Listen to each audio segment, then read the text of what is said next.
మూసీ సుందరీకరణ మీద ముఖ్యమంత్రి పవర్ పాయింట్ ప్రజెంటేషన్ ఇవ్వబోతున్నాడు అని చెప్పి అంటున్నారు. అసలు మూసీ సుందరీకరణ మీద ఏం ప్రజెంటేషన్ ఇస్తాడు, ఏం చెప్పాలనుకుంటున్నాడు, మీరు దీని మీద ఏం చెప్తారు? మూసీ డెవలప్మెంటింగ్ అని చెప్పి అంటున్నారు, ఇల్లు కూడా కొడుతున్నారు, మధు పార్క్ రిడ్జ్ వచ్చింది, చాలా చర్చలు వచ్చినాయి కదా ఈ మధ్య. ఏంటి ఏముండొచ్చు మూసీలో రేపు రేవంత్ రెడ్డి ఇవ్వబోతున్నటువంటి డిపిఆర్ అని చెప్తున్నారు వీళ్ళు. ఆ డిపిఆర్ కాదు, పాడు కాదు, అది ఏం లేదు. సింపుల్ ఏంటంటే, ఇగో ఈడ మా అల్లునికి ఇస్తా, ఇగో ఈడ మా కొడుకుకి ఇస్తా, ఈడ వానికి ఇస్తా, బిడ్డకి ఇస్తా, లేదంటే కొడుకు అంటే ఆయనకి ఉండాల్సిన లేదు కదా. ఇప్పుడు అయిపోయినారు అధికారంలోకి వచ్చినాక అందరూ ఏమంటారు, పాలోళ్ళంతా కూడా కొడుకులే అని చెప్పి తిరుగుతున్నారు కదా. ఆడ అన్నదమ్ములు ఉన్నారు, అన్నదమ్ముల కొడుకులు ఉన్నారు, వాళ్ళకి సంబంధించిన సట్టది. రేవంత్ రెడ్డి పాలన ఏంటిది? F&F ఏంటి, ఫ్రెండ్స్ అండ్ ఫ్యామిలీ అంతే. ఇక ఎవరు రాడు, ఎవరు రానియరు కూడా వాళ్ళు. కాబట్టి అన్ననో తమ్ముడో బామ్మర్దో కొడుకు అల్లుడో వరుస అయితే చాలు, కాంట్రాక్ట్లు వస్తాయి, కమిషన్లు వస్తాయి, అది వేరే స్టోరీ.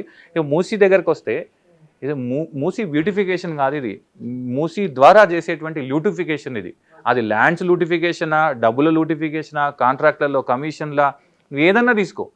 సింపుల్ స్ట్రైట్ ఫార్వర్డ్ ముచ్చట, సింగిల్ పాయింట్ ఎజెండా. ఇంకా ఎప్పుడు మన ఉద్యోగం ఉంటుందో ఎప్పుడు పోతుందో తెలియదు రేవంత్ రెడ్డి కాబట్టి వచ్చిన కాడికి దండుకోవాలి, దాచుకోవాలా, ఇదే స్టోరీ.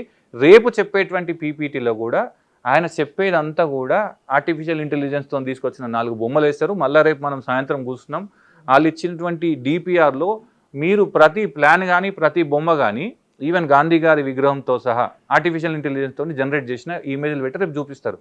ఎందుకంటే వాళ్ళు రీసెంట్గా విడుదల చేసినటువంటి గాంధీ గారి స్టాచ్యూకి సంబంధించింది కానీ, అంతకుముందు ఇనిషియల్గా మీడియాకు లీక్ చేసినటువంటి స్టాచ్యూ కానీ కంప్లీట్లీ డిఫరెంట్ ఉన్నది. ఎందుకంటే ఒకసారి ChatGPT ఒక బొమ్మను డిజైన్ చేసిన తర్వాత నువ్వు మళ్ళీ అదే ప్రాంప్ట్ ఇచ్చినాక ఇంకో తిరిగా బొమ్మను జనరేట్ చేస్తుంది. వీళ్ళు ఏంటంటే ఏఐ ఇంటెలిజెన్స్ వాడుకొని ఈ రేపు డిపిఆర్ తయారు చేసి, ఆ డిపిఆర్ కూడా ఒకటే సింపుల్ మాట చెప్పి నేను క్లోజ్ చేస్తాను దీన్ని. డిపిఆర్ లేకపోతే నీకు పైసలు ఇయ్యా అని చెప్పి ఏషియన్ డెవలప్మెంట్ బ్యాంక్ చెప్పింది. వాళ్ళు ఇట్లాగా రేవంత్ రెడ్డిలోకి వెళ్ళి పక్కన వెళ్ళి అరే మనం మూసి సాఫ్ చేద్దాం పైసలు ఇయ్యరా అంటే ఇయ్యరు వాళ్ళు. అది ఇంటర్నేషనల్ ఏజెన్సీ, ప్రాపర్ డిపిఆర్ ఉండాలి, సోషల్ ఇంపాక్ట్ అసెస్మెంట్ స్టడీ ఉండాలి, అన్నీ ఉంటేనే ఇస్తుంది. వాళ్ళు నోటీస్ కూడా ఇచ్చినారు వీళ్ళకి, ఇట్లా మీరు బయట చెప్పుకోకరు మేము లోన్ ఇచ్చినట్టు, ఇవన్నీ ఇస్తే చేస్తామన్నారు. ఇప్పుడు మళ్ళీ ఆ బ్యాంకును కూడా మోసం చేయడం కోసం డిపిఆర్ రెడీ అయిందని చెప్తున్నారు. మొన్న వార్త వస్తే నిన్న డిపిఆర్ రెడీ అవుతుందా భార్గవేనన్నా? ఇప్పుడు 6,000 కోట్ల రూపాయలు చెప్తున్నారు వాళ్ళు ఇప్పుడు బేసిక్ ప్రాజెక్ట్ వాల్యూ. అది ఫస్ట్ ఫేజ్లో 6,000 కోట్ల రూపాయలు స్పెండ్ చేయడం 2 రోజుల్లో ప్రాజెక్ట్ తయారు చేసి ఇస్తారా? చూద్దాం రేపు. అంటే పోయిన వాళ్ళు కూడా ఏమంటారు, చరిత్రలో ఎక్కడైనా జరిగిందా మూసీ బ్యూటిఫికేషన్, మూసీ డెవలప్మెంట్ ఎక్కడైనా సక్సెస్ అయినట్టు ఉందా చరిత్రలో? ఎక్కడన్నా ఉంది. జరిగిన విధ్వంసం గురించి చెప్దాము.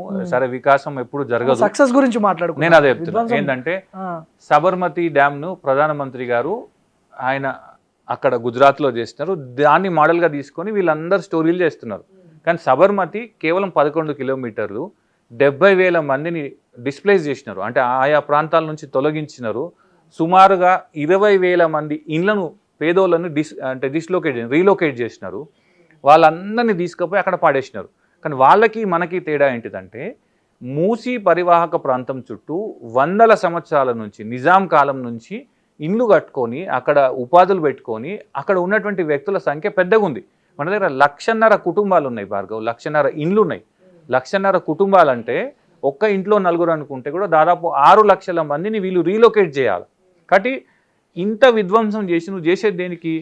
ఒక కమర్షియల్ కాంప్లెక్స్ కడతా, ఎగ్జిబిషన్ సెంటర్ కడతా, పార్కులు కడతా, వాటి ప్లేస్ లో కమర్షియల్ కడతా అంటున్నాను. ఇదని అని చెప్పి 6 లక్షల మందిని తీసేసి 60 మందికో 70 మందికో నువ్వు హోటల్కో లేదంటే కమర్షియల్ కాంప్లెక్స్కో లేదంటే ఎగ్జిబిషన్ సెంటర్కో పర్మిషన్ ఇస్తానంటే అంతకంటే దుర్మార్గమైనటువంటి అభివృద్ధి పరిధిలో ఉంటాయి కదా మరి కొత్త గట్టే కూడా. ఎట్లుంటది అంటే, ఇప్పుడు ఇంతకుముందే మన స్పీకర్ గారు వచ్చి మాట్లాడుకున్నాం కదా, రూల్ మనదైతే మనకు నచ్చినట్టు రాసుకోవచ్చు అనేటువంటి కథ నడుస్తుంది. కానీ వీళ్ళకి అర్థమైతలేదు. మూసీ స్టోరీ పునాది తీసి ఆడ ఇటుకే పెట్టేసరికి 2 ఏళ్ళు పడుతుంది. ఆ 2 ఏళ్ళ తర్వాత మళ్ళీ మా ప్రభుత్వం వస్తుంది. ఈ ప్రాజెక్ట్ 100% ఫెయిల్ అయ్యే ప్రాజెక్టు, కేవలం ఆ 1,50,000 కుటుంబాల గోసగుచ్చుకునే ప్రాజెక్టు. డెఫినెట్గా ఈ ప్రాజెక్ట్ ఆపితేనే రేవంత్ రెడ్డికి కనీసం సరే అధికారం ఉంది, పోతుంది, తర్వాత సంగతి. కానీ దేవుడు అనేట ఆయన ఒక ఆయన ఉంటాడు, లేదంటే విధి అనేది ఒకటి ఉంటుంది. మనం అంటాం కదా, చిత్రగుప్తుడు మనం చేసే ప్రతి పాపాన్ని లెక్కలో రాస్తాడంటారు చూసినావా. ఈ 6 లక్షల మంది కడుపు కోతను లేదంటే ఇల్లును గులగొట్టి ఆగమాగం చేసి ఆ పాపాన్ని మూటగట్టుకోకపోతే ఆయనకి, ఆయన భవిష్యత్ తరాలకు మంచిది. ఆ పేద ప్రజల గోస ఎట్టి పరిస్థితులలో ఆ కుటుంబానికి మంచిది కాదు. కాబట్టి కనీసం వాళ్ళ కుటుంబం కోసమో లేదంటే వాళ్ళకు ఉండేటువంటి నెక్స్ట్ జనరేషన్ కోసమన్నా ఇంతటి దరిద్రమైన పాపానికి, దారుణమైన పాపానికి ఒడిగట్టద్దని చెప్పి రేవంత్ రెడ్డికి విజ్ఞప్తి చేస్తున్నాం.